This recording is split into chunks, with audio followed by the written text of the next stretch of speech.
Todas las religiones incluyen alguna forma de fe, y es la fe uno de los blancos favoritos de los no creyentes. ¿Por qué es importante creer? ¿Tiene alguna consecuencia para tu vida? Y más allá, ¿en qué o en quién crees? Se trata, finalmente, de creer en lo que sea por el mero hecho de creer. Esta es la serie Creer tiene consecuencias. Es el episodio número 2 y vamos a compartir hoy el pasaje que corresponde a nuestra meditación de este día. Del verso 36 hasta el verso 39 del libro de los Hechos, capítulo 2. Dice así: Por lo tanto, que todos en Israel sepan sin lugar a dudas que a este Jesús, a quien ustedes crucificaron, Dios lo ha hecho tanto Señor como Mesías. Las palabras de Pedro traspasaron el corazón de ellos, quienes le dijeron a él y a los demás apóstoles: Hermanos, ¿qué debemos hacer? Pedro contestó: Cada uno de ustedes debe arrepentirse de sus pecados y volver a Dios, y ser bautizado en el nombre de Jesucristo para el perdón de sus pecados. Entonces recibirán el regalo del Espíritu Santo. Esta promesa es para ustedes, para sus hijos y para los que están lejos, es decir, para todos los que han sido llamados por el Señor nuestro Dios.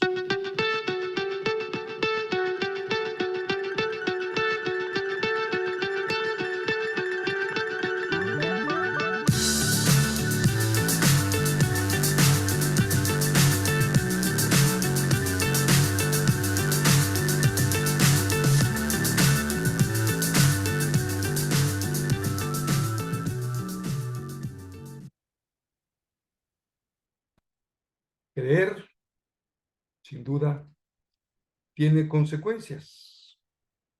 No puedes separar tu fe del contenido de aquello en lo que crees. Déjame explicarme un poquito mejor. Hay una expresión popular que dice la fe del carbonero. Se refiere a una creencia popular que no está interesada en el contenido de lo que se cree, simplemente se cree. Puedes creer una cosa o podrías creer en otra, da igual. Por eso hay personas que van de una denominación a otra, de una religión a otra, cambian como el camaleón, de acuerdo con el medio en el que están y tratando de sacar la mejor parte de todo. El problema del carbonero no es la falta de fe, sino su ignorancia respecto a aquello en lo que cree. Es una fe muy superficial como la del día de hoy, y lo que es aún más serio, es una fe basada en el egoísmo. Cuando crees de esta manera, no puedes defenderte ante el engaño porque no puedes diferenciar entre lo que es verdadero y lo que es falso. Tampoco puedes defenderte de la manipulación ni de la herejía. Te faltan elementos para separar lo que corresponde a la revelación de Dios de lo que no es más que una mentira o abiertamente un intento de engañarte. Ahora bien, el pasaje de los Hechos que hemos leído hoy te ayuda para que encuentres aquello que he llamado lo mínimo de lo mínimo. Es decir, ¿qué es lo realmente esencial de la fe cristiana? La respuesta es sencilla, es clara. Lo que crees acerca de Jesucristo.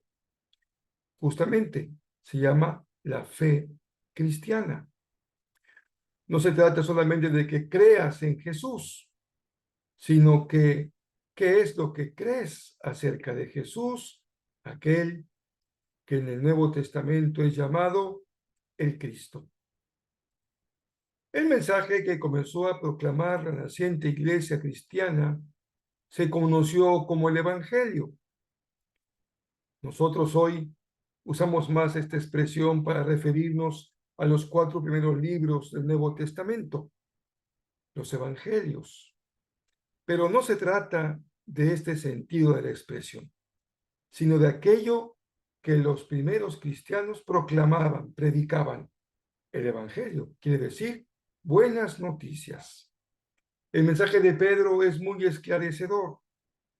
Hemos leído a este Jesús, a quien ustedes crucificaron, Dios lo ha hecho Señor y Mesías.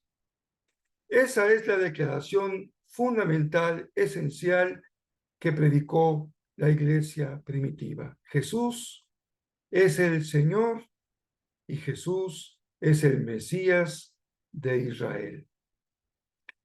Esa declaración fue tan poderosa y tan clara para los primeros escuchas que motivó que hicieran una pregunta clave, fundamental, que todos debemos de hacernos. Frente al anuncio de Jesús, frente a su naturaleza como Señor y Mesías, la pregunta es, ¿qué debo hacer? Si tú crees que Jesús es el Señor, entonces recuerda, creer tiene consecuencias. Si crees, entonces. ¿De qué se trata en la meditación de hoy lo que sigue a esta expresión entonces? Pedro no deja lugar a dudas. Cuando nos encontramos con el mensaje del Evangelio, el entonces siempre es coincidente. Debes arrepentirte de tus pecados y volver a Dios. Pedro no está hablando con ateos, ni agnósticos, ni con paganos. Pedro está hablando con judíos, aquellos que están realmente interesados en Dios, en su palabra y una vida recta. ¿Por qué entonces deben arrepentirse y volver a Dios? Porque todos hemos pecado y del pecado no nos salva ninguna religión, ninguna ideología, ninguna creencia. Es un llamado al arrepentimiento, quiere decir a dar una vuelta en nuestra vida de 180 grados, dejar de hacer aquello que nos daña, daña a los demás y ofende a Dios. Y por lo tanto, se trata de reconciliarte, de tener una verdadera relación personal, profunda y significativa con Dios. Algunas personas están más preocupadas por aquellas doctrinas que creen que por el Dios en el que creen. No puedo exagerar el tamaño del cambio que Dios produce en tu vida cuando te arrepientes y cuando vuelves a Él.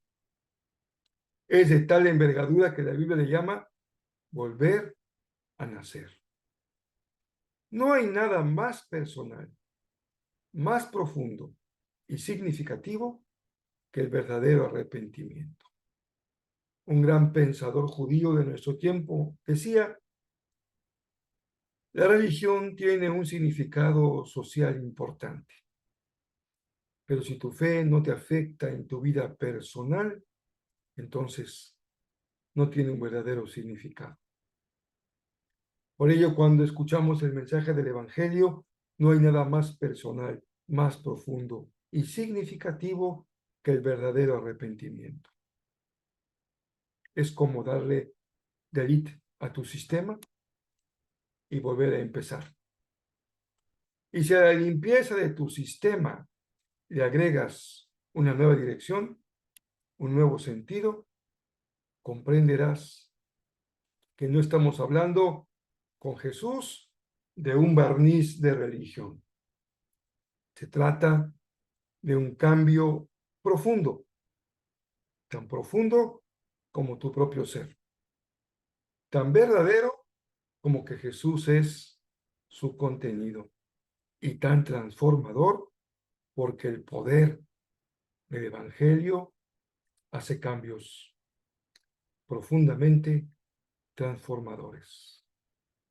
Es mi oración que hayas vivido este cambio en tu vida, porque creer tiene consecuencias.